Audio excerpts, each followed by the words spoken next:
ಆಕಾಶವಾಣಿ ಮಡಿಕೇರಿ. ಸೇನಾ ಸ್ಮರಣೆ.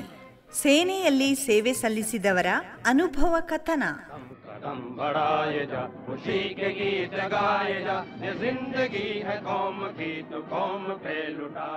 ಕೇಳಿ ಸೇನಾ ಸ್ಮರಣೆ.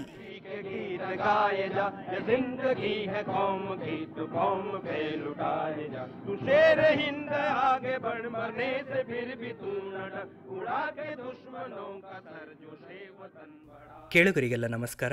ಇಂದಿನ ಸೇನಾ ಸ್ಮರಣೆ ಕಾರ್ಯಕ್ರಮಕ್ಕೆ ಆತ್ಮೀಯ ಸ್ವಾಗತ.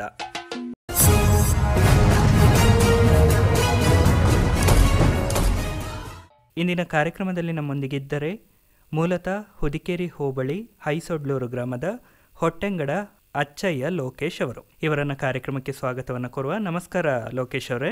ನಮಸ್ಕಾರ ಸರ್. ಮೊದಲನೆಯದಾಗಿ ಮಾತಾಯಿ ಕಾವರಮ್ಮೆ ದೇಶಬಲ್ಲಿ ಗುತ್ತಪ್ಪ ಕೊಡಗಿನ ಎಲ್ಲ ಕುಲದೇವರು, ಎಲ್ಲ ಊರಿನ ಎಲ್ಲ ಮನೆತನದ ಕುಲದೇವರಿಗೆ ನಾನು ಅಡ್ಡ ಬಿದ್ದು ನಮಸ್ಕಾರ ಮಾಡುತ್ತೇನೆ. ಮೊದಲಿಗೆ ಹೇಳಿ, ನೀವು ಸೇನೆಗೆ ಯಾವಾಗ ಸೇರಿದು? ಸೇನೆಗೆ 1974 ಡಿಸೆಂಬರ್ 24 ನಾನು ಆರ್ಮಿಗೆ ಜಾಯಿನ್ ಆಗಿರುತ್ತೇನೆ. ಸುಮಾರು ಎಷ್ಟು ವರ್ಷಗಳ ಕಾಲ ಸೇನೆಯಲ್ಲಿ ಸೇವೆ ಸಲ್ಲಿಸಿದೆ? ನಾನು ಇಂಡಿಯನ್ ಆರ್ಮಿಯಲ್ಲಿ 22 ವರ್ಷ ಸರ್ವಿಸ್ ಮಾಡಿ ಸಿಪಾಯಿಯಿಂದ ಜಾಯಿನ್ ಆಗಿ ಸುಬೇದಾರ್ ರ್ಯಾಂಕ್ ಗಳಿಸಿ ಸುಬೇದಾರ್ ರ್ಯಾಂಕಿಗೆ 22ನೇ ವರ್ಷದಲ್ಲಿ ನಾನು ನಿವೃತ್ತಿ ಹೊಂದಿರುತ್ತೇನೆ. ಮೊದಲಿಗೆ ನಿಮ್ಮ ಬಾಲ್ಯ ಜೀವನ, ಶಿಕ್ಷಣ? ಬಾಲ್ಯ ಜೀವನದಲ್ಲಿ ನಾನು ಹುದಿಕೇರಿ ಶಾಲೆಯಲ್ಲಿ ಶಿಶುವಾರದಿಂದ 4ನೇ ಕ್ಲಾಸ್ ವರೆಗೆ ಶಿಶುವಾರ ಮುಗಿಸಿ 7ನೇ ತರಗತಿ ಮೈಸೂರು ಮಾತೃಮಂಡಲಿ ಮುಗಿಸಿ ನಂತರ 7, 8, 9, 10ನೇ ತರಗತಿ ಹುದಿಕೇರಿ ಜನತಾ ಹೈಸ್ಕೂಲ್ ನಲ್ಲಿ ನನ್ನ ವಿದ್ಯಾಭ್ಯಾಸ ಮುಗಿಸಿ SLC ಮುಗಿಸಿದ ನಂತರ ನನಗೆ ಸೇನೆಗೆ ಸೇರುವ ಹಂಬಲವಿತ್ತು. ನನ್ನ ತಂದೆಯವರು ಪೂಜ್ಯ ಶ್ರೀ HK ಕರಂಬಯ್ಯ ಅವರು ಸುಬೇದಾರಾಗಿ ರಿಟೈರ್ಡ್ ಆಗಿ ಬಂದಿದ್ದರು. ಅವರ ಪ್ರೇರಣೆಯಿಂದ ನಾನು ಸೇನೆಗೆ ಸೇರಬೇಕೆಂಬ ಬಯಕೆಯಿಂದ ನಾನು 1974 ಡಿಸೆಂಬರ್ 24 ರೆಗ್ಯುಲರ್ ಆರ್ಮಿ ಇಂಡಿಯನ್ ಆರ್ಮಿಗೆ ಸೇರಿರುತ್ತೇನೆ. ನೀವು ಸೇನೆಗೆ ಸೇರಿದ್ರಿ ಅಂದ್ರೆ ಸೇನೆಯ ಆಯ್ಕೆ ಪ್ರಕ್ರಿಯೆಯಲ್ಲಿತ್ತು? ಎಲ್ಲಿ ಮೊದಲು ನೀವು ಆಯ್ಕೆಗೊಂಡ್ರಿ? ನಾನು ಸೇನೆಗೆ ನಮ್ಮ ಬೆಂಗಳೂರಿನ ನಮ್ಮ ಕಬ್ಬನ್ ಪಾರ್ಕ್ ನಲ್ಲಿ MG ರೋಡ್ ನಲ್ಲಿ ಸೇನಾ ಶಿಬಿರ ಇದೆ ಸರ್, ಅದರಲ್ಲಿ ನಾನು ಜಾಯಿನ್ ಆಗಿದ್ದೆ ಸರ್. ಸೇನೆಗೆ ಆಯ್ಕೆ ಆದ್ರೆ ಯಾವ ರೀತಿಯಾದಂತ ಆಯ್ಕೆ ಪ್ರಕ್ರಿಯೆಯಲ್ಲಿ ಪರೀಕ್ಷೆಗಳು ಯಾವ ರೀತಿಯಲ್ಲಿತ್ತು? ಅಂದ್ರೆ ಅಲ್ಲಿ ನಮ್ಮಲ್ಲಿ 3-4 ಒಂದು ನಮ್ಮ ಫಿಸಿಕಲ್ ಇರ್ತದೆ, ನಂತರ ಮೆಡಿಕಲ್ ಇರ್ತದೆ. ನಮಗೆ ಒಂದು ಚಿಕ್ಕ ಪುಟ್ಟ ಒಂದು ಎಕ್ಸಾಮಿನೇಷನ್ ತರ ನಮ್ಮಲ್ಲಿ ಕಾಂಟ್ಯಾಕ್ಟ್ ಮಾಡಿ ಅಲ್ಲಿಂದ ಜಾಯಿನ್ ಆಗಿ ನಾವು ಆರ್ಮಿಗೆ ಟ್ರೈನಿಂಗ್ ಸೆಟ್. ಮಹಾರಾಷ್ಟ್ರದ ನಾಸಿಕ್ ರೋಡ್ ಕ್ಯಾಂಪ್ ನಲ್ಲಿ ನಾನು 1.5 ವರ್ಷ ಬೇಸಿಕ್ ಟ್ರೈನಿಂಗ್ 6 ತಿಂಗಳು, ನಂತರ ನಮ್ಮ ಟೆಕ್ನಿಕಲ್ ಟ್ರೈನಿಂಗ್ ಮುಗಿಸಿ ಅಲ್ಲಿ ನಾಸಿಕ್ ನಲ್ಲಿ ಮುಗಿಸ್ತೇವೆ ಸರ್. ನಂತರ ಭಾರತದ ಯಾವ ಭಾಗಗಳಲ್ಲಿ ಕೆಲಸ? ಭಾರತದ ನಾನು ಹರಿಯಾಣದ ಅಂಬಾಲ ಎಂಬ ಜಾಗದಲ್ಲಿ ನಾನು ಸರ್ವಿಸ್ಗೆ ನನ್ನ ರೆಗ್ಯುಲರ್ ಆರ್ಮಿ ಯೂನಿಟ್ಗೆ ಹೋಗಿ ಜಾಯಿನ್ ಆದೆ ಸರ್. ನಮ್ಮ ಆರ್ಮಡ್ ಫೋರ್ಸ್ ನಲ್ಲಿ ನಮ್ಮ ಯೂನಿಟ್ ಮೂವ್ ಆಗ್ತದೆ.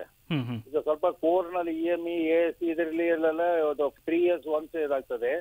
ನಮ್ಮ ಆರ್ಮಿ ಆರ್ಟಿಲರಿ MRC ಇದ್ರನ್ನೆಲ್ಲ ನಮ್ಮ ಯೂನಿಟ್ ಮೂವ್ ಆಗ್ತದೆ. ಯೂನಿಟ್ ಅಂದ್ರೆ ಕಂಪ್ಲೀಟ್ ಬೆಟಾಲಿಯನ್ ಮೂವ್ ಆಗ್ತದೆ. ಹಾಗೆ ನಾನು ಅಂಬಾಲದಿಂದ ನಾವು ಜಾಮ್ನಗರದಿಂದ ಶ್ರೀನಗರ್, ಲಾಸ್ಟ್ಗೆ ನಾನು ಬಟಿಂಡಾ 10 ಕೋರ್ ಬಟಿಂಡಾದಿಂದ ರಿಟೈರ್ಮೆಂಟ್ ಆದೆ ಸರ್. ಅಂಬಲ ಅನ್ನುವಂತ ಪ್ರದೇಶ, ಅಲ್ಲಿಯ ವಾತಾವರಣ ಅಲ್ಲಿ ಹೇಗಿತ್ತು? ಯಾವ ರೀತಿಯಲ್ಲಿ ವಾತಾವರಣ ಅಂದ್ರೆ ನಾನು ದೇಶದ ಎಲ್ಲ ನಮ್ಮ ಸೈನಿಕರ ಬಗ್ಗೆ ಸೈನಿಕರು ಸರ್ವಿಸ್ ಮಾಡಿ ಹೇಳಿದ್ರೆ ನಾವು ಚೆನ್ನಾಗಿದ್ರೆ ನಮ್ಮ ವಾತಾವರಣ ಎಲ್ಲ ಚೆನ್ನಾಗಿರ್ತದೆ ಸರ್. ಫಸ್ಟ್ ನಾವು ಚೆನ್ನಾಗಿರ್ಬೇಕು. ನಮ್ಮ ಟ್ರೈನಿಂಗ್, ನಾವು ಕಲಿಯೋ ರೀತಿ, ನಾವು ಹಿರಿಯವರಿಗೆ ಕೊಡುವ ಗೌರವ, ಅದರಿಂದ ನಮಗೆ ನಮ್ಮ ಎಲ್ಲಾ ಪ್ರಗತಿಗೂ ನಮಗೆ ಒಂದು ಒಳ್ಳೆ ದಾರಿ ಸಿಗ್ತದೆ ಸರ್. ಅಂಬಾಲದಿಂದ ಮುಗಿಸಿ ನಾವು ಜಾಮ್ನಗರ್, ನಮ್ಮ ಗುಜರಾತ್ ಜಾಮ್ನಗರ್ಗೆ ನಾವು ಪೋಸ್ಟಿಂಗ್ ಹೋಗ್ತೇವೆ. ನಮ್ಮ ಯೂನಿಟ್ ಮೂವ್ ಆಗ್ತದೆ ಸರ್, ಯೂನಿಟ್ ಇಂಡಿವಿಜುವಲ್ ಅಲ್ಲ, ಯೂನಿಟ್. ನಂತರ ಸೇನೆಯಲ್ಲಿ ಜಾಮ್ನಗರ್ ಸೇವೆ ಮುಗಿಸಿದ ನಂತರ ನಮಗೆ ಶ್ರೀನಗರ್ ಓಲ್ಡ್ ಏರ್ಪೋರ್ಟ್ ಹತ್ರ ನಮ್ಮ ಯೂನಿಟ್ ಮೂವ್ ಆಯ್ತು ಸರ್. ಓಲ್ಡ್ ಏರ್ಪೋರ್ಟ್ ಹತ್ರ, ಓಲ್ಡ್ ಏರ್ಪೋರ್ಟ್ ಅಲ್ಲಿ 3 years ಇದ್ದೆ. ಆಗ ನಮ್ಮ ಒಂದು ಕಂಪನಿ ಇಲ್ಲಿ ಲೇ ಲಡಾಖ್ ನಲ್ಲಿ ಇತ್ತು. ನಮ್ಮ ಒಂದು ಕಂಪನಿ ನಮ್ಮ ಆರ್ಟಿಲರಿಯಲ್ಲಿ ಬ್ಯಾಟ್ರಿ ಅಂತ ಹೇಳ್ತಾರೆ, ಅದರಲ್ಲಿ ಇದರಲ್ಲಿ ಕಂಪನಿ ಅಂತ ಹೇಳ್ತಾರೆ. ಒಂದು ಕಂಪನಿ ನಾವು ಲೇ ಲಡಾಖ್ ನಲ್ಲಿ ಇತ್ತು. ನಾವು ಲೇ ಲಡಾಖ್ ಹೋಗೋ ಚಾನ್ಸ್ ಸಿಕ್ಲಿಲ್ಲ, ಯಾಕಂದ್ರೆ ಆ ಕಂಪನಿ ಡೌನ್ ಆಗುವಾಗ ನಾವು ಯೂನಿಟ್ ಅಲ್ಲಿಂದ ಮೂವ್ ಆಯ್ತು. ನಾವು ಅಲ್ಲಿಂದ ಇಲ್ಲಿ ಚಾನ್ಸ್ ಆಗ್ಲಿಲ್ಲ ಸರ್. ನಂತರ ನಾವು 10 ಕೋರ್ ಬಟಿಂಡಾದಲ್ಲಿ ಸರ್ವಿಸ್ ಮಾಡಿದೆ ಸರ್. 10 ಕೋರ್ ಬಟಿಂಡಾದಲ್ಲಿ ಹೋಗಿ ನಾವು ಸುಬೇದಾರ್ ಕ್ವಾರ್ಟರ್ ಮಾಸ್ಟರ್ ಆಗಿದ್ದೆ, ಸುಬೇದಾರ್ ಕೊಯ್ಯುಮಂಟೆ. ಆಗ 13 ಗ್ರೆನೇಡ್ CO ಅವರಿಗೂ ನಮ್ಮ ಕೋಡನ್ ಒಂದು ಆಪರೇಷನ್ ಆಯ್ತು. ಆಗ ನಾರ್ಮಲಿ ಅಲ್ಲಿ ಪಂಜಾಬ್ನಲ್ಲಿ ಗಲಾಟೆ. ಪಂಜಾಬ್ನಲ್ಲಿ ಗಲಾಟೆ ಅಂದ್ರೆ ಯಾವಾಗಲೂ ಗಲಾಟೆನೇ ಗಲಾಟೆ. ನಾನು ಬೆಳಿಗ್ಗೆ ಕಾಫಿ ತಿಂಡಿ ತಗೊಂಡು ನಾನು ಸುಬೇರ್ ಕ್ವಾರ್ಟರ್ ಮಾಸ್ಟರ್ ಆಗಿದ್ದೆ. ಹೋಗುವಾಗ ಅಲ್ಲಿ ಇದು ನಡೀತಾ ಇತ್ತು, ಕೌಂಟರ್ ನಡೀತಾ ಇತ್ತು. 13 ಗ್ರೆನೇಡ್ CO ಸಾಹೇಬ್ ಅವರು ನಮ್ಮ ಕೌಂಟರ್ ಅಟ್ಯಾಕ್ ಕಮಾಂಡಿಂಗ್ ಇನ್ಚಾರ್ಜ್ ಆಗಿದ್ರು. ಅದೆಲ್ಲ ಆಗಿ ಬರುವಾಗ ನಮ್ಮ ಕಂಪನಿಯಲ್ಲಿ ಹೌಲ್ದಾರ್ ಕ್ಲೇಟರ್ಸ್ ಒಂದು ಹುಡುಗನಿಗೆ ನೀನು ಯಾಕಪ್ಪ ನೀನು LMGಯಲ್ಲಿ ಫೈರ್ ಮಾಡಿದ ಅವನು ಫೈರ್ ಮಾಡಿದ್ದಕ್ಕಾಗಿ ಅವನಿಗೆ ಸೇನಾ ಮೆಡಲ್ ಪುರಸ್ಕಾರ ಬಂತು. 13 ಗ್ರೆನೇಡ್ CO ಸಾಹೇಬ್ ಅವರಿಗೂ ಸೇನಾ ಮೆಡಲ್ ಬಂತು ಸಾಬ್. ನಮಗೂ ಸೇನಾ ಮೆಡಲ್ ರೆಕಮೆಂಡೇಶನ್ ಹೋಯ್ತು. ಬಟ್ ಓನ್ ಟ್ರೂಪ್ಸ್, ಪಂಜಾಬ್ನವರು ಓನ್ ಟ್ರೂಪ್ಸ್ ಆಗಿ ನಮಗೆ ಸೇನಾ ಮೆಡಲ್ ಸಿಕ್ಕಲಿಲ್ಲ. ನಮ್ಮ ಕಂಪನಿ ಕಮಾಂಡರ್ ಮೇಜರ್ ದೀಪಕ್ ಲಂಬೇಟ್ ಬುನಿಯಾನ್ ಅಂತ ಅವರಿಗೂ ಸಿಕ್ಕಲಿಲ್ಲ. ಆಗ ಅದೊಂದು ನಮ್ಮ ತಿರುವಣೆ ಸರ್ವಿಸ್ ಸೇನೆ ಚೆನ್ನಾಗಿ ಸರ್ವಿಸ್ ಮಾಡಿ ನಾವು 1996 ಆಗಸ್ಟ್ 1ಕ್ಕೆ ರಿಟೈರ್ಡ್ ಆಗಿ ಬಂದಿವೆ ಸರ್. ಇನ್ನು ಹಲವಾರು ಸೇನೆಯಲ್ಲಿ ನಿಮಗೆ ಮರೆಯಲಾಗದಂತಹ ಒಂದೆರಡು ಘಟನೆಗಳು? ಅದೊಂದು 13 ಗ್ರೆನೇಡ್ ಆಪರೇಷನ್, ಬಟ್ ತಲವಂಡಿ ಸಾಬಾ ಎಂಬ ಜಾಗದಲ್ಲಿ ಆಪರೇಷನ್ ಇತ್ತು. ಆ ಆಪರೇಷನ್ ಅಲ್ಲಿ ನಾವು ಎಸ್ಕೇಪ್ ಆಗಿ ತುಂಬಾ ಇದು ಸಂಗತಿ. ಒಂದು ಎರಡನೇದಾಗಿ ಈಗ ನಿಮಗೆ ನಮ್ಮ ಆಕಾಶವಾಣಿ ಎಲ್ಲರಿಗೂ ಗೊತ್ತಿದೆ, 71 ನಂತರ ಯಾರಿಗೂ ವಾರ್ ಅನ್ನೋ ಚಾನ್ಸಸ್ ಸಿಕ್ಕಲಿಲ್ಲ. ಸಿಪಾಯಿಂದ ಹಿಡಿದು ದೊಡ್ಡವರವರೆಗೆ ಯಾರಿಗೂ ವಾರ್ ಅಟೆಂಡ್ ಮಾಡೋದು. ಓನ್ಲಿ ನಮ್ಮ ಇಂಟರ್ನಲ್ ಗಲಾಟೆ ಆಗಿದೆ ಹೊರತು ವಾರಿಗೆ ಚಾನ್ಸ್ ಇಲ್ಲ. ಓನ್ಲಿ ಈಗ ಇದರಲ್ಲಿ ಮಾತ್ರ ಕಾರ್ಗಿಲ್ ನಲ್ಲಿ ನಾವು ಆಫ್ಟರ್ ರಿಟೈರ್ಮೆಂಟ್ ಆಗಿ ಬಂದ ನಂತರ ಆಯ್ತು ಸರ್. 71 ನಂತರ 72 ಆಫ್ಟರ್ 72 ಯಾರೆಲ್ಲ ಆರ್ಮಿಗೆ ಜಾಯಿನ್ ಆಗಿದ್ದಾರೆ ಅವರಿಗೆ ವಾರ್ ಅನ್ನೋ ವಿಷಯ ಸಿಕ್ಕಿಲ್ಲ. ಓನ್ಲಿ ನಮ್ಮ ಇಂಟರ್ನಲ್ ಪ್ರಾಬ್ಲಮ್ ಆಗಿದೆ ಹೊರತು ಎಕ್ಸ್ಟರ್ನಲ್ ಇಲ್ಲ. ಬೇರೆ ಪ್ರದೇಶದಲ್ಲಿ ಕೆಲಸ ಮಾಡಿದ್ರೆ ಒಳ್ಳೆ ಚೆನ್ನಾಗಿ ನಾವು ಜಾಮ್ನಗರ್ ಇರ್ಬೋದು, ನಾವು ಶ್ರೀನಗರ್ ಇರ್ಬೋದು, ಬಟೆಂಡೆ ಇರ್ಬೋದು, ಯಾವ ತರದ ತೊಂದರೆ ಇಲ್ಲ. ಡಿಪೆಂಡ್ಸ್ ನಮ್ಮ ಇಂಡಿವಿಜುವಲ್ ಮೇಲೆ ನಮ್ಮ ಸರ್ವಿಸ್ ಡಿಪೆಂಡ್ ಆಗ್ತದೆ ಸರ್.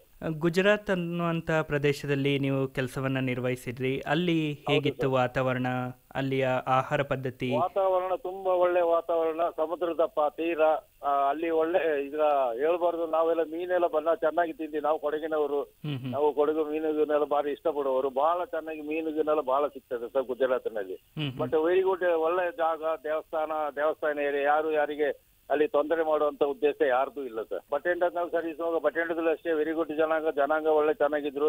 ಯಾವ ತೊಂದರೆ ಆಗಿಲ್ಲ. ಬಟ್ ಲಾಸ್ಟ್ ಅಲ್ಲಿ ಶ್ರೀನಗರದಲ್ಲಿ ಈಗ ಸ್ವಲ್ಪ ಪ್ರಾಬ್ಲಮ್, ಇಂಟರ್ನಲ್ ಪ್ರಾಬ್ಲಮ್, ಅದೆಲ್ಲ ರೆಡಿ ದೇಶಕ್ಕೆ ಗೊತ್ತಿದೆ ಸರ್. ಶ್ರೀನಗರದಲ್ಲಿ ಕೆಲಸ ಮಾಡುವಂತ ಸಂದರ್ಭದಲ್ಲಿ ಹೇಗಿತ್ತು ಪರಿಸ್ಥಿತಿ? ಅಲ್ಲಿಯ ಜನಜೀವನ ಪರಿಸ್ಥಿತಿ ಸ್ವಲ್ಪ ಡೇಂಜರ್ ಇತ್ತು ಸರ್. ನಾನು ವೈಫ್ ಜೊತೆಲಿ ಇದ್ರು. ನಾನು ಕ್ಯಾಂಟೀನ್ CSD ಕ್ಯಾಂಟೀನ್ ಇನ್ಚಾರ್ಜ್ ಆಗಿದ್ದೆ. ಒಂದ್ ದಿವಸ ನಾವು ಪರ್ಚೇಸಿಂಗ್ ಅಂತ ಹೊರಗೆ ಹೋಗಿದ್ದೀವಿ ಸರ್. ಈಗ ಯಾರೇ ತರಕಾರಿ ಒಂದು ವೆಜಿಟೇಬಲ್ ಪರ್ಚೇಸ್ ಮಾಡುವಾಗ ಚರ್ಚೆ ಮಾಡೋದು ಸರ್ವೇ ಸಾಮಾನ್ಯ. ಆಗ ನಾನು ಮಿಸ್ಸಸ್ ಹೋಗಿರುವಾಗ ಹೇಳಿದ್ರು, ನಿನಗೆ ಸಸ್ತ ಬೇಕಾದ್ರೆ, ನಿನಗೆ ಕಡಿಮೆ ಬೇಕಾದ್ರೆ ನೀನು ಇಂಡಿಯಾದಲ್ಲಿ ಹೋಗಿ ತಗೋ ಅಂತ. ಅವರ ಥಿಂಕಿಂಗ್, ಅವರ ಪಾಪ್ಯುಲೇಷನ್ ಶ್ರೀನಗರ್ ಥಿಂಕಿಂಗ್ ನಾವೆಲ್ಲ ಪಾಕಿಸ್ತಾನಿಗೆ ಸೇರಿದವರು ಅಂತ ಅವರ ಅಭಿಪ್ರಾಯ ಸರ್. ಹಾಗೆ ಅಭಿಪ್ರಾಯ ಆಗಿತ್ತು. ಬಟ್ ನಮ್ಮ ಮೇಲೆ ಒಂದು ತರ ನಂಬಿಕೆ ಅವ್ರಿಗೆ ಇರ್ಲಿಲ್ಲ ಶ್ರೀನಗರ್ ಜನರಿಗೆ. ಸಣ್ಣ ಪುಟ್ಟ ಗಲಾಟೆ, ಕಲ್ಲು ಹೊಡೆಯೋದು ಆಗ್ಲಿಂದೇ ನಡೀತಾ ಇತ್ತು ಸರ್. ನಮ್ಮ ಎತ್ತರ ಬರ್ತದೆ. ನಮ್ಮ ಕ್ಯಾಂಪಸ್ ಏರಿಯಾದಲ್ಲಿ ನಾವು ಸ್ವಲ್ಪ ಅಲರ್ಟ್ ಆಗಿದ್ರೆ ಅಂತದ್ದು ಏನು ತೊಂದರೆ ಇಲ್ಲ. ಕ್ಯಾಂಪಸ್ ಏರಿಯಾಗೆ ಅಟ್ಯಾಕ್ ಇರ್ಲಿಲ್ಲ ಸರ್. ಇಂಥ ಕಠಿಣ ಸನ್ನಿವೇಶದಲ್ಲಿ ಕೆಲಸ ಮಾಡಿದ್ರಿ. ಯಾವ ಥರ ಅನ್ಸಿದ್ಯಾ ನಿಮಗೆ? ಈ ಕೆಲಸ ಬೇಡ, ನಾನು ವಾಪಸ್ ಹೋಗ್ಬಿಡುವ ಅಂತ ಅನ್ಸಿದ್ದಿದ್ಯಾ? ಕೊಡಗಿನವರು ಕಠಿಣದವ್ರೆ. ಕೊಡಗಿನವರು ಯಾರು ಹಿಂದೆ ಬರುವ ಪ್ರಶ್ನೆ ನಮ್ಮದು ಇಲ್ಲ. ಅದಕ್ಕಾಗಿ ನಾವು ಎಲ್ಲಿ ತಲೆ ತಗ್ಗುವಂತ, ತಲೆ ನಗ್ಗಿ ಹಿಮ್ಮೆ ಹಿಡಿಯುವಂತ ನಮಗೆ ಅಂತ ಮೌಕ ಬರಲಿಲ್ಲ ಸರ್. ನಾನು ಅಂತಲ್ಲ, ಕೊಡಗಿನ ಇಡೀ ಜನರಲ್ಲಿ ಅವರದೇ ಒಂದು ನಂಬಿಕೆ, ಅವರದೇ ಒಂದು ಗರ್ಸ್ತಿ ಇದೆ. ಅದಕ್ಕೆ ಅವ್ರಿಗೆ ಜೀವಮಾನದಲ್ಲಿ ಬದುಕಲಿಕ್ಕೆ ಯಾವ ತೊಂದರೆ ಇಲ್ಲ ಸರ್.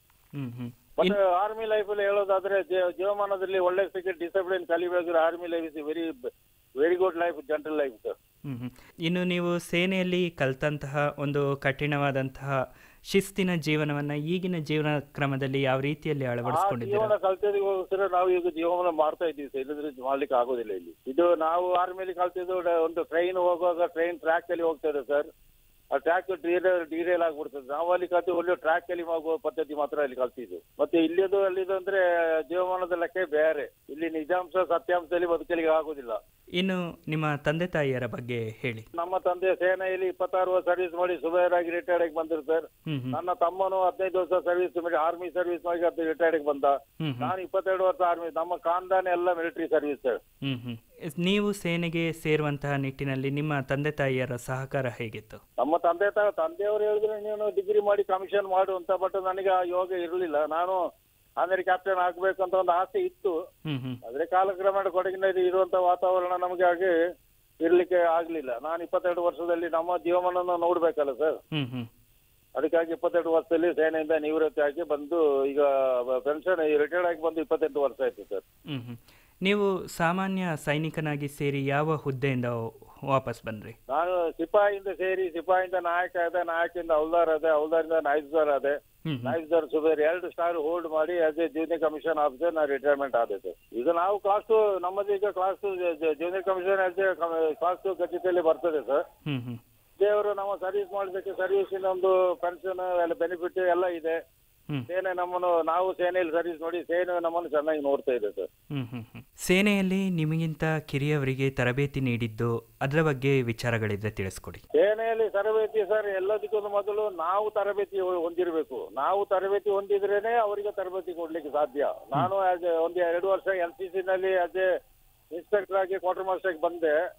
ಎಲ್ಲದ್ರಲ್ಲಿ ನಾವು ಒಂದು ಸೀನಿಯರ್ ಆಗಿ ನಾನು 1982 ಮೌ ಕೋರ್ಸ್ ಸಿಂಗಲ್ RSI ಮೌ ನಮ್ಮ ಅಂಬೇಡ್ಕರ್ ಅವರು ಹುಟ್ಟಿದ ಜಾಗ ಅಲ್ಲಿ ನಾನು ಕೋರ್ಸ್ 3 ತಿಂಗಳು ಕೋರ್ಸ್ ಮಾಡಿ ಬಂದು RSI ಸಿಂಗಲ್ ಇನ್ಸ್ಪೆಕ್ಟರ್ ಆಗಿದ್ದೆ ಸರ್. ಇನ್ಸ್ಪೆಕ್ಟರ್ ಆಗಿ ನಮಗೆ ಒಂದು ಒಳ್ಳೆ ತರಬೇತಿ ನಮ್ಮ ಜೂನಿಯರ್ಸ್ಗೆ ಸಿಂಗಲ್ ಬಗ್ಗೆ ಒಳ್ಳೆ ತರಬೇತಿ ಕೊಡ್ಲಿಕ್ಕೆ ಒಂದು ಅವಕಾಶ ಇತ್ತು. ತರಬೇತಿ ಕೊಟ್ಟೆ, ಸುಮಾರು ಜನರನ್ನು ಇದು ಮಾಡಿ ಬಂದೆ. ಈಗ ನಾನು ಟ್ರೈನಿಂಗ್ ಕೊಟ್ಟವರು ಆಮೇಲೆ ಕ್ಯಾಪ್ಟನ್ ಆಗಿ ರಿಟೈರ್ಡ್ ಆಗಿದ್ದಾರೆ ಸರ್. ಇನ್ನು ಸೇನೆಯಲ್ಲಿ ಇದ್ದಂತ ಸಂದರ್ಭದಲ್ಲಿ ಯಾವ್ದಾದ್ರು ಕ್ರೀಡೆಯಲ್ಲಿ ಭಾಗವಹಿಸಿದ್ರೆ ಅದರ ಬಗ್ಗೆ? ಕ್ರೀಡೆಯಲ್ಲಿ ನಾದನ್ ಕಮಾಂಡ್ ನಮ್ಮ ಹಾಕಿಯಲ್ಲಿ ನಾದನ್ ಕಮಾಂಡ್ ಗೆ ನಾನು ರೆಪ್ರೆಸೆಂಟ್ ಮಾಡಿದ್ದೀನಿ ಸರ್. ನಮ್ಮ ಯೂನಿಟ್ ಇಂದ ಒಂದೊಂದು ಕಮಾಂಡ್ ಇರ್ತದೆ, ಆ ಕಮಾಂಡ್ ನಲ್ಲಿ ನದನ್ ಕಮಾಂಡ್ ನಲ್ಲಿ ನಾನು ರೆಪ್ರೆಸೆಂಟ್ ಮಾಡಿದ್ದೀನಿ ಸರ್. ಮತ್ತೆ ಅಲ್ಲಿ ನಮಗೆ ನ್ಯಾಷನಲ್ ಅಲ್ಲಿಗೆ ಇಲ್ಲಿ ಹೋಗ್ಲಿಕ್ಕೆ ಚಾನ್ಸ್ ಅವಕಾಶ ಸಿಕ್ಕಲಿಲ್ಲ ಸರ್. ಇನ್ನು ಈಗ ನೀವು ಸೇನೆಯಿಂದ ಬಂದ ನಂತರ ಈಗ ಯಾವ ವೃತ್ತಿಯಲ್ಲಿ ತೊಡಗಿಕೊಂಡಿದ್ದೀರಾ? ನಾನೀಗ ಸೇನೆಯಿಂದ ಬಂದ ನಂತರ ನನಗೆ 2 ಮಕ್ಕಳು ಸರ್. ಮಕ್ಕಳನ್ನು ಓದಿಸಿ ಮೈಸೂರಿನಲ್ಲಿ ಎಲ್ಲ ಓದಿಸಿದೆ. ಮಕ್ಕಳು ಈಗ ಕೆಲಸದಲ್ಲಿ ಇದ್ದಾರೆ. ನಾವು ಈಗ ನಮ್ಮ ತಂದೆಯವರು ಮಾಡಿದಂತ ಕಾಫಿ ತೋಟದಲ್ಲಿ ಆಸ್ ಎ ಒಂದು ರೈತನಾಗಿ ನಾನು ಮಿಸಸ್ ಜೊತೆ ಸೇರಿ ನಾವು ಕೆಲಸ ಮಾಡಿಕೊಂಡು ಕಾಫಿ ತೋಟ ನಿರ್ವಹಣೆ ಮಾಡ್ಕೊಂಡಿದ್ದೀವಿ ಸರ್. ಇನ್ನು ಈಗಿನ ಯುವಕರು ಸೇನೆಗೆ ಸೇರ್ಲಿಕ್ಕೆ ಬಯಸುವಂತವರು ಅವರು ಸೇನೆಗೆ ಹೋಗೋದಕ್ಕಿಂತ ಮುಂಚೆ ಯಾವ ರೀತಿಯಲ್ಲಿ ಪೂರ್ವ ತಯಾರಿಯನ್ನ ಮಾಡ್ಕೋಬೇಕು? ಸೇನೆಗೆ ಅವರು ಹೋಗ್ಬೇಕು, ಬಟ್ ಈಗ ಅವರಿಗೆ ಈಗ ಕೊಡಗಿನಲ್ಲಿ ಹೇಳ್ಬಾರ್ದು, ಫೆಸಿಲಿಟೀಸ್ ಜಾಸ್ತಿ ಆಗಿದೆ ಮಕ್ಕಳಿಗೆ. ಆ ಫೆಸಿಲಿಟೀಸ್ಗೋಸ್ಕರ ಮೊದಲು ಜೀವಮಾನ ತುಂಬಾ ಕಷ್ಟದ ಜೀವಮಾನ ಇತ್ತು. ಈಗ ಮಕ್ಕಳಿಗೆ ಸೇನೆಗೆ ಸೇರುವಂತ ಇಂಟ್ರೆಸ್ಟ್ ಇಲ್ಲ ಅವರಿಗೆ. ಎಲ್ಲ IT-BT ಎಲ್ಲ ಕಲಿತಾರೆ. IT-BT ದೊಡ್ಡ ಸಂಬಳ, ಇದು ಯೂನಿಫಾರ್ಮ್ ಡ್ಯೂಟಿ ಇಲ್ಲ. ನಾವೆಲ್ಲ 13, 26, 27, 30 ಲಾಳ ಬೂಟ್ ನಲ್ಲಿ ನಾವು ಸರ್ವಿಸ್ ಮಾಡಿ ಬಂದಿದ್ದು ಸರ್. ನಮ್ಮ ಬೂಟಿಗೆ 30 ಲಾಳ, 13, 26, 27, 28, 30 ಲಾಳದಲ್ಲಿ ಆಮಿನೇಷನ್ ಬೂಟ್ ನಲ್ಲಿ ನಾವು ಸರ್ವಿಸ್ ಮಾಡಿ ಬಂದಿದ್ದು ಸರ್. ಆಗಿನೆಲ್ಲ ಅವತಾರ ಬಹಳ ಕಷ್ಟ ಇತ್ತು. ಈಗಿನ ಮಕ್ಕಳಿಗೆ ಸೇನೆಗೆ ಸೇರುವಾಗ ಇಂಟ್ರೆಸ್ಟ್ ಇಲ್ಲ. ಯಾಕಂದ್ರೆ ಈಗ IT-BT ಲಕ್ಷ ಸಂಬಳ ಸಿಗ್ತದೆ, ಅಷ್ಟು ಫೆಸಿಲಿಟೀಸ್ ಇದೆ, ಅಷ್ಟು ಟಫ್. ನಮಗಾದ್ರೆ ರಾತ್ರಿ ಹಗಲು ಕೆಲಸ ಮಾಡಬೇಕು ಸೇನೆಯಲ್ಲಿ. ಇಲ್ಲಿ ಹಾಗೆ ಮಾಡುವಂತ ಅವಶ್ಯಕತೆ ಇಲ್ಲಲ್ಲ ಸರ್. ಅದಕ್ಕಾಗಿ ಮಕ್ಕಳಿಗೆ ಅಷ್ಟು ಇಂಟ್ರೆಸ್ಟ್ ಇಲ್ಲ. ಇದರ ಮಧ್ಯೆ ಒಂದು ಕುತೂಹಲದ ಪ್ರಶ್ನೆ, ನೀವು ಸೇನೆಗೆ ಸೇರಿದಾಗ ನಿಮ್ಮ ವೇತನ ಎಷ್ಟಿತ್ತು? ವೇತನ ಹೇಳಲಿಕ್ಕೆ ಆಗ್ಬೋದು, 100-180 ರೂಪಾಯಿ ಇತ್ತು ಸರ್. ಅಷ್ಟೇ ಸರ್. ರಿಕ್ರೂಟ್ಮೆಂಟ್ ಅಲ್ಲಿ ನಾನು ಹೇಳ್ಬಾರ್ದು. ರಿಕ್ರೂಟ್ಮೆಂಟ್ ನಾವು ಬೆಂಗಳೂರಿಂದ ನಾಸಿಕ್ ಹೋಗುವಾಗ ನಮಗೆ 13 ರೂಪಾಯಿ ಕೊಟ್ಟಿದ್ದು. 13 ರುಪೀಸ್ 13 ರೂಪಾಯಿಲಿ ನಾವು ಅಲ್ಲಿ ಸೇರಿ ತುಂಬಾ ಕಷ್ಟದಲ್ಲಿ ಜೀವಮಾನ ಇತ್ತು ಸರ್ ಆಗ. ಇನ್ನು ನೀವು ಸೇನೆಗೆ ಹೋಗಿ ಬಂದ ನಂತರ ನಿಮ್ಮ ಊರಿನಲ್ಲಿ ನಿಮ್ಮನ್ನ ನೋಡಿ ಊರಿನವರ ಪ್ರತಿಕ್ರಿಯೆ ಹೇಗಿತ್ತು? ನಾನು ಊರಿನ ಎಲ್ಲ ಸೇವೆಯಲ್ಲಿ, ಎಲ್ಲ ಊರಿನ ದೇವರ ಸೇವೆಯಲ್ಲಿ, ನಮ್ಮ ಕುಟುಂಬದ ದೇವರ ಸೇವೆಯಲ್ಲಿ ಅಂತ ಮುಂಚೂಣಿಯಲ್ಲಿ ಇದ್ದೀನಿ ಸರ್. ದೇವರದಿಂದ ಊರಿನವ್ರ ಜೊತೆಲಿ ನಾನು ಚೆನ್ನಾಗಿದ್ದೀನಿ. ಊರಿನವರು ನಮಗೆ ಒಂದು ರೆಸ್ಪೆಕ್ಟ್ ಮಾಡಿ, ಅದೇ ತುಂಬಾ ಸಂತೋಷ ಸರ್. ಸೇನೆಯ ಒಂದು ಡಿಸಿಪ್ಲಿನ್ ಇಲ್ಲಿ ನಾವು ಈಗಲೂ 28 ವರ್ಷ ಆಯ್ತು ಬಂದು. 96 ಅಲ್ಲಿ ಬಂದಿದ್ದು 28 ವರ್ಷ ಈಗ ನಡೀತಾ ಇದೆ ಸರ್. ಅದೇ ಡಿಸಿಪ್ಲಿನ್ ನಾವು ಹೋಗ್ತಾ ಇದ್ದೀವಿ ಸರ್. ಆ ಡಿಸಿಪ್ಲಿನ್ ಮರೆಯಲಿಕ್ಕೆ ಆಗುದಿಲ್ಲ ನಮಗೆ. ಇವಾಗಲೂ ಒಂದೊಂದು ದಿವಸ ಸಫಲ ಬರ್ತದೆ ಮಿಲಿಟರಿ ಸರ್.